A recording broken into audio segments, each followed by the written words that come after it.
All right, let's talk United States Air Force Security Forces plate carrier setup. This is an Eagle Industries plate carrier. I don't remember the specific name. That's pretty commonly issued across the total force. I've seen units all over the country get issued this one, and I know it's not the only issued plate carrier, but I think it's pretty common, and I see a lot of troops come into our unit issued this, or if they're TDY at our unit, have this plate carrier too. So one of the main reasons I'm making this video is because I see a lot of new troops come in that maybe not have a lot of experience with kit, or they're not into it, or just they don't know where to start. BMT tech school didn't really set them up for success, or maybe they didn't have the right mentor or mentors at the time to kind of help them out. Even more recently, I've seen people that get issued gear and then they don't know where to put everything, right? So one of my objectives is just create a good foundational video here about how you can set this up. With 95% issued gear, I only have a few things on this plate carrier that are aftermarket. I'll bring that up. And I probably definitely spent less than $100 on the aftermarket stuff, and I think that really made a difference. I've just give you more context. I'm a almost 8-year time in service NCO, active duty. And I've messed around with my gear a lot. I'm kind of a gear nerd on a little bit, but I'm really settled on this setup here. I think it overall allows you to carry all the mandatory life-saving items on you on shift, and does a pretty well overall job.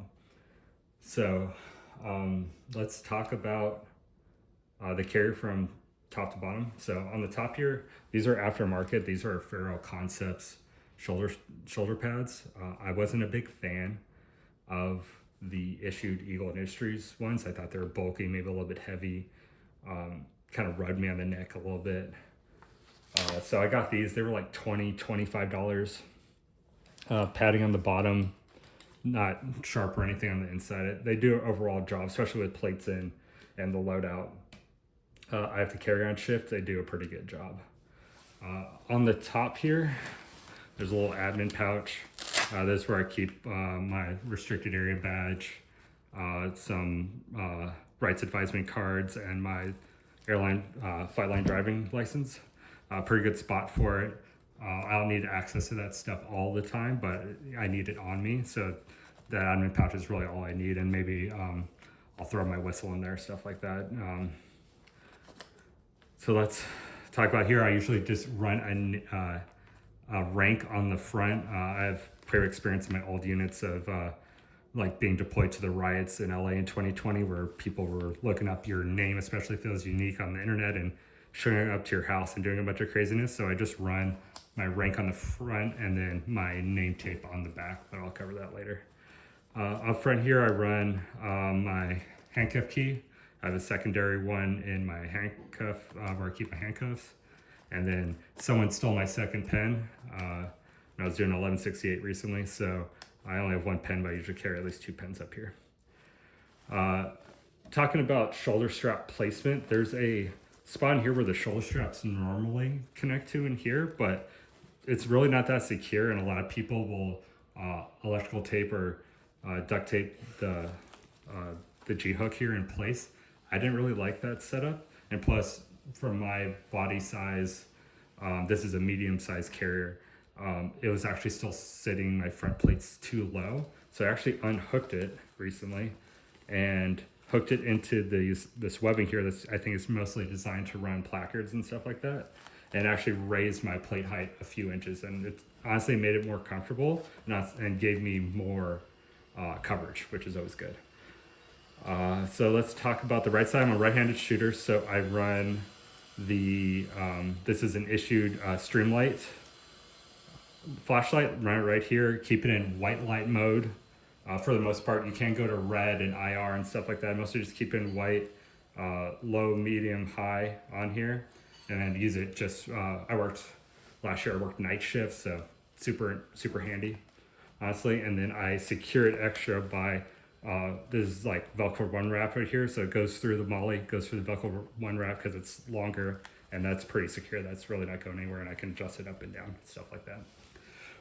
Right side, there's another aftermarket. My unit does not issue mics. So I actually went on Amazon and I bought some cheaper non-Motorola mics, and they probably lasted like 3 months with not that crazy use.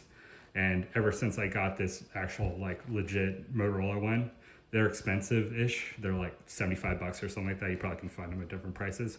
Worth every penny. And I recommend this to all the new troops that I run into and things like that are looking for hand mic, because I honestly think a hand mic is the way to go, especially when you're on patrol. And especially if you're on night shift too, because you might need your flashlight, your gun, and your radio at the same time. That's pretty common. So having hands-free comm is pretty good.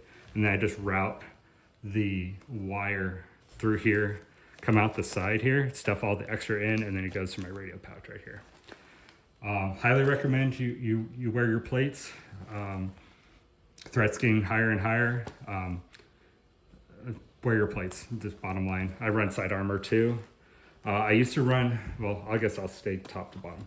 So this kit comes with a bunch of placards. I know different units. My old unit got issued the full kit, like all like 50, 75 items of this kit. My new unit only issues like 25% of that. So luckily I got issued this front flap where you have the M4 mags in the back, the two, I run the flashlight and my M18 reload, and then the two small utility pouches on the front. That's probably my favorite setup. Another aftermarket item, which is probably the last aftermarket item here, is these SNS Precision pull tabs. They're like 10, 50 bucks, whatever. You can find them online. Worth every penny compared to the issued pull tabs. They fall apart. The quality's not that great. Stuff like that. So in here, M4 mags in the back. Like I said, flashlight. M18 reload. If you guys are curious, is the Streamlight Macro Stream. Pretty good compared to the handhelds we get issued. In the front right here, or front left, right of the rain notebook, I got Ear Pro and like a sunglasses microfiber cloth. And then in the right, or the front right here, I'm running my handcuffs and another handcuff key. And sometimes I'll run 2 handcuffs depending on where I'm at. We go on the right hand side here. This is the Eagle Industries issued in this kit. Like pull out, like pull away from you on here. Medical kit. All these items are in here, mostly snake stash systems. But you'll get issued medical stuff in your unit, usually like cat tourniquets, all that stuff. Highly recommend you have a lot of medical on you. Some people just run tourniquets. I want more than that. Honestly, I've shown up to plenty of medical responses where me as a base police patrol were the first on scene more than fire. So I've had to provide first aid on several occasions before base fire even got there. So have stuff on there, you can help out people. Also recommend on Amazon, these are just search needle proof gloves. I search vehicles all the time in the vehicle inspection facility, doing random vehicle inspections, gate runners, DUIs, we get it all. Don't want to be touching anything I don't want to. And then speaking on that, highly recommend you go find some Narcan. Hopefully your unit issues it. If not, you can go to like CVS, Walgreens, those pharmacies out there, just say you're, federal law enforcement, military, whatever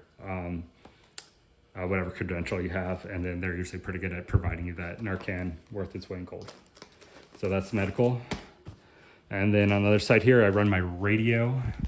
I'm not really going to talk about what radios we run. And then this one, I'll use either put a multi-tool in there or I'll run a baton. Usually 100% of the time I run a taser for the most part, just being a more experienced patrolman, like that capability to have. But occasionally I'll run a baton too. And then, like I said, run side armor. And then on the back, I run nothing because I'm in a vehicle 95% of the time. Patrol vehicle, fight line vehicle, you name it, we're in vehicles all the time. And then I want that slick back because I don't want to destroy my back, pretty much. And then, like I said, I run my name tape on the back just so some of our guys just know who I am. Like the public, if they're facing me from the front, they don't need to know my name for the most part. Okay. So that's plate carrier setup in general. If you got any questions, just let me know. Always willing to help. I know Air Force Carrier Forces, I think in the next few years are going to a new carrier.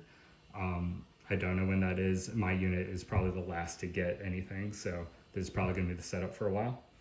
And like I say, if you have any questions, just let me know.